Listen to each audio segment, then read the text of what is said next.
everybody. I'm Haley. I'm the pastry chef at Chocolate Sanctuary. I'm working with Gail, and we're going to learn how to do the sugar cookies. So now we're at the state where we've cleaned up our space, we moved our mixer out, and now we have our dough. We put it into a square, and that's just going to help it roll out a little bit easier and more evenly. We put some of the cake flour, we spread it on the counter, and now we're just going to sprinkle a little bit on top. The cookies that we're making are going to be those nice thick cookies. I like the thicker cookies because I feel that like they hold their moisture in more. These cookies, after you decorate them, they'll keep nicely for about a week or two. They don't ever last that long, but they hold their moisture. If you want to do them thinner, that's fine. You'll just have to adjust your cook time not to bake as long. These usually bake at 325 degrees for about 8 to 10 minutes, depending on the different shape size that we do or our thickness of our cookie. So I'm gonna roll out our cookie to a little bit thicker than 1/4 of an inch. Okay, we're using Grandma's old roller. We also have, this one, but it's white now and black. This is a really old version of it. But she doesn't recommend this. She recommends a bigger one. If you're working with, small batches, that would be perfect too. Look at that. Dough always sticks to mine and rolls right around with it. Why is that? Because it's too thin? I roll it too thin, maybe? Yeah, that, or maybe there's not enough flour. Your dough's a little bit more sticky. This dough is great. This dough is already, I call it pre-chilled because we already had that cold butter that we used with it. And so now we're just rolling it evenly and rolling it a few times one way and moving it a little bit and moving the flour underneath it a little bit to help it not stick on the bottom.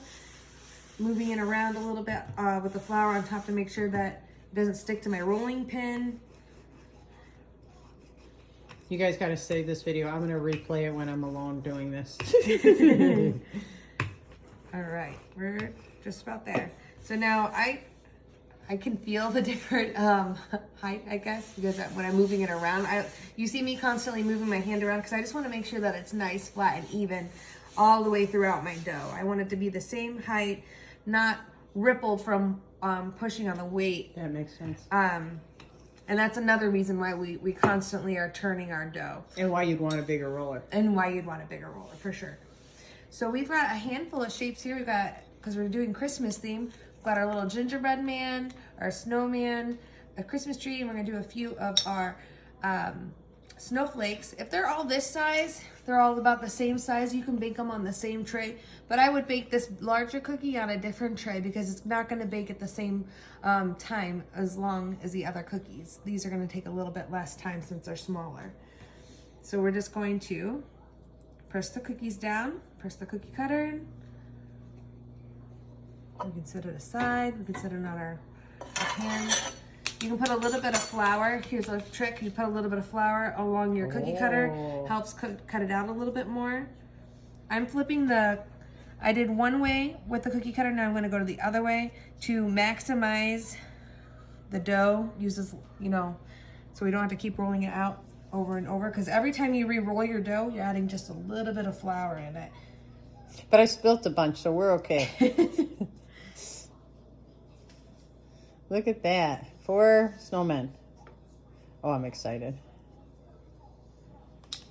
All right. 4 snowmen. So we'll finish cutting this out. We'll put it on the tray, and we'll see you in we're going to do 4 videos today. Maybe we'll do a video putting in the oven because we're going to do a little special technique. Okay. Yay. Thanks.